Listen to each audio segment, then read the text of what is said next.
Report फ़हीम अली जट मुहर्रम अल हराम जे महीने में भी वावड़ा जी गुंडागर्दी जारी। वावड़ा जी नायल मुलाज़मनि पारां इन 10 ॾींहनि जो बि एहतराम न कयो। पंहिंजी गुंडागर्दी कंदे लोड शेडिंग में हथरादू बात करे छॾी। मातली पुल जे हिक पासे सिटी 1 इलाइक़े में अणएलानियल लोड शेडिंग जारी।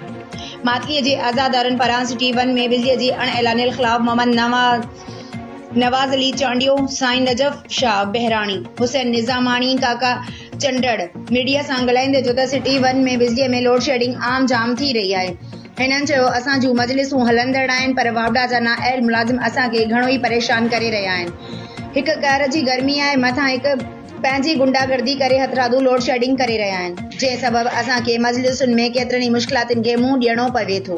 हिननि एसडीओ वावड़ा खे अपील कई आहे त हथरादू लोड शेडिंग बंदि कई वञे। अगरि हाणे हिन 10 ॾींहं जो ख़्यालु न रखियो ऐं हिन 10 ॾींहनि में जे लोड शेडिंग थी त असां हाणे वावड़ा ऑफिस ॾाढो धरणो हणंदासीं।